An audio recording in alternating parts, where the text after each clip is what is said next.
Hey, this is Georgie. Welcome to Georgie's Room of Rock. How's everyone doing out there today? Hope everyone's having a good week, or whenever you're watching this video. And today's video is why I listen to metal or hard rock, if you want to call it either one. I was watching John from Larry the Alchemist, and he did 5 points of what makes metal. Like, with the 5 things that he feels or makes metal feels like it's metal. So I'm gonna leave a link to his video down in the description here. But that made me think about doing this video. Like, why do I listen to metal? So I bought 5 points of my own. Some of the same repeated what he did, but the reasons why I listen to metal and what started me on the metal path or the hard rock path, really, because it starts with hard rock and it gets heavier and heavier as I went along. But I don't know. Because I started late. Most people were listening to heavier stuff in the 70s, late 70s, early 80s. I didn't get into hard rock and metal in 1983. I was 13, and like I always said it many times. This is the album that started for me was Kiss's "Lick It Up."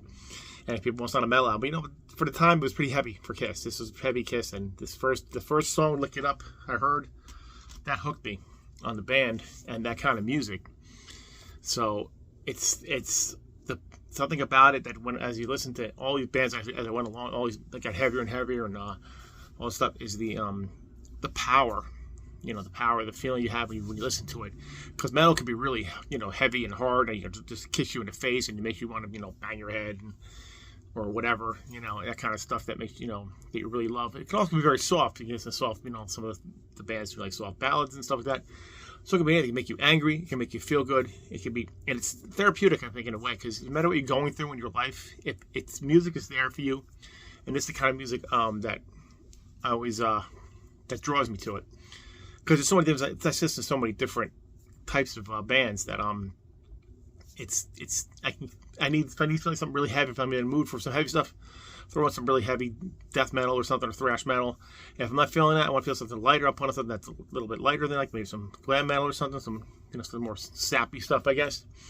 But that's one of the points. Is like it's the power you feel. You feel empowered, like when you listen to this music, because it's just the way it's supposed to be, and it's been around so long already, and it's not gonna die or anything, because it keep popping up in different ways now.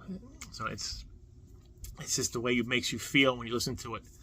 And that's important. That's the first point. Second point is the diversity.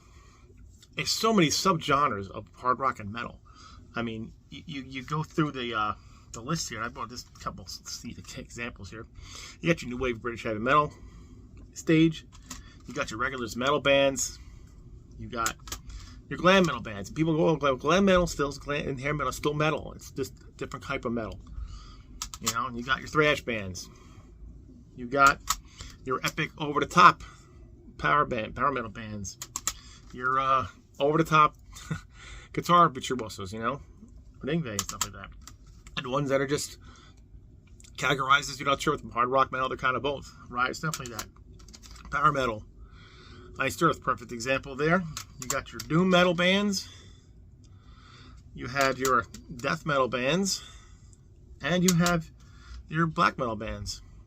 So you have a whole thing to listen to. Whether you like, it doesn't be in all these genres, but there's so many different ones. There's industrial metal, and there's death doom, and math metal. Math metal is something I'm not into personally, but it's so diverse. How many genres of music can you think of that are that diverse in this country like that? Country can have, their own little thing. I'm not into country music, but they have their own little thing. But if you listen to this, it all sounds the same. It's now country pop, and it all sounds exactly the same. But I guess they can say that about the music we listen to too. It all sounds the same.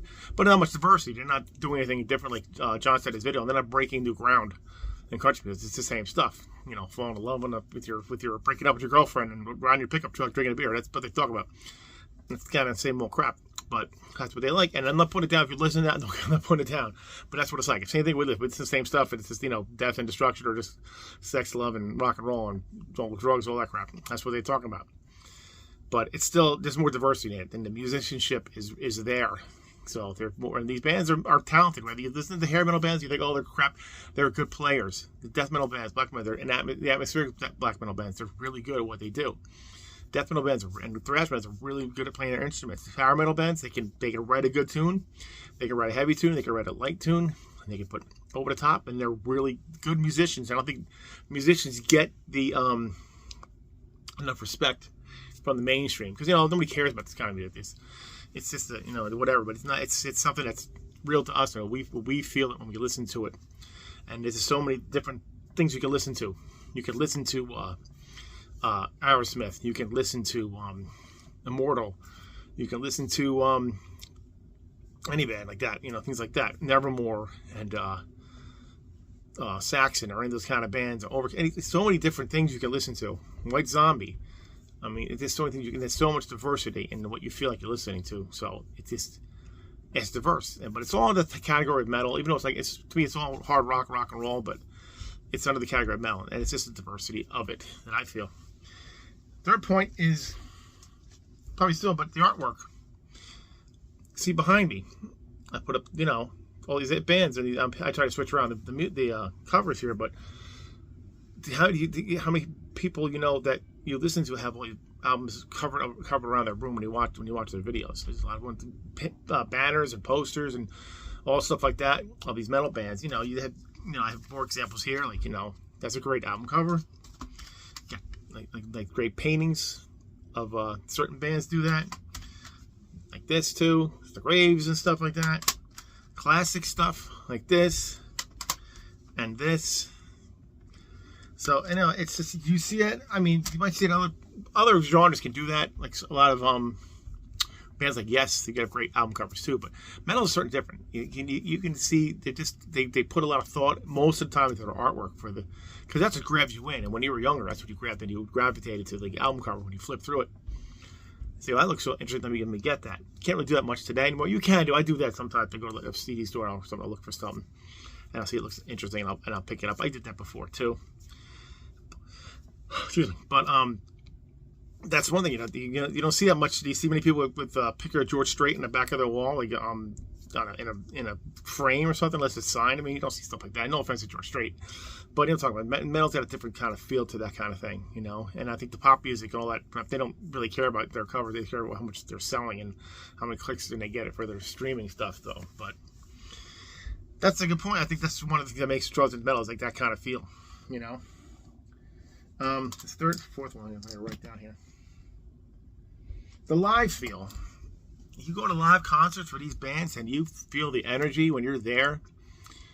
No matter what it is, if it's like a band like Poison or Rat or something like that, if you went to those days, you sing along to the songs and all that time because you know all the songs by heart. And, it just gets you into that feeling, and they, people, with Ozzy, you'd always have the crowd into everything. And not the other genres don't do that, but metal's a different thing. And you go to the real heavy shows, the thrash metal, death metal, it's a crazy energy. You got to watch it because you can get your butt kicked in there. But there's something about the energy there and how you feel when you're there. I mean, I know when I go to concerts now. I mean, the only thing is going to concerts when I'm at my age now. I really don't like the whole thing of going there. Once I'm there, it's cool. Once I don't want to be out, I'm out of there. But when you're younger, it was like you didn't care. You kind of just went there. You just had a good time and didn't care about how long the show was. But it's the feel of the live experience. As long as they do it right and they don't fake it with the what do you call it, recordings of tape recordings of their vocals or something. That kind of ruins it. But it's the way things are kind of today. But you see some of these bands, it's like they do that, but some of the bands don't. They do it right, and you see them and you're like, and you watch these. And I like watching the solos. People don't like watching the guitar solos, the drum solos. I love the guitar solos and drum solos. I don't care. I don't mind watching them. I like to see how they play, and as long as they're not drawn out too much, it's always fun to watch. But it's that whole live experience that you don't get that kind of energy at certain shows. Metal really has that whole energy to it. So, and my fifth point is the loyalty. I mean, we're loyal to these bands we listen to. I mean, even if we get mad at the shit they might do and stuff they might put out, we're still loyal to that band. We still listen to their older stuff, even if we don't like some of the new stuff, but we're loyal to them. And the nowadays at this age and all these people I've met that are into this kind of music, we're all like in a little community of metal, and we're all like, it's like really, we're almost most of the time we're both really all nice to each other. And we're not a bunch of stupid asses that don't know what we're talking about or know what we're doing. It's like a community of metalheads, and you can talk about certain bands. Oh, I don't like this band, but I like this band. How about listen to this band? We all introduce each other to different bands that we may not have listened to before. And it's just the loyalty to the bands and loyalty to the fan base that most of those bands have for us as fans is pretty amazing. And like I said, the whole community of this is an amazing thing too. And it's just it's like you're like a brother and sisterhood of hard rock and metal. And it's always great to see that. And I think that's one of the important things. I mean, it's all about just how it makes you feel and people that you meet. And the bands you're loyal to, that you'll buy anything by these bands. You don't care. You'll buy everything you buy. I buy all this shit from Kiss all the time. So it's just the fan I am, and it's like, and it's almost like they're a part of you, That's why I think that we take emotional when certain band members pass away, because they're just like, they're part of your life. This music is the soundtrack to your life and how you feel about it. And certain things you put on to make you feel better or remind you a certain point in time that makes you happy. Or make you feel sad, because sometimes you want to get that sadness out. So you want to listen to something to make you, maybe not sad, but if it makes you feel good, because it's something that's really crazy and heavy, but it makes you feel good in the end. That's all that matters. So, anyway, that's my view on why I listen to metal and why I love it so much. And I want to hear your opinions. Tell me in the comments what you think, why you listen to this hard rock and metal, like what makes you, why do you listen to it? Why is this that draws you in? You can listen to other genres of music, that's fine. Listen to anything, listen to jazz, all that kind of people listen to all different stuff. But why do you listen to metal? What draws you in and why you like it so much? So tell me in the comments. Always love hearing from you guys. And that's it. We'll see you next time, guys. If you like what you see here, please like, subscribe, and comment. And have a good weekend. We'll see you next time. Keep rocking metal alive. Take it easy.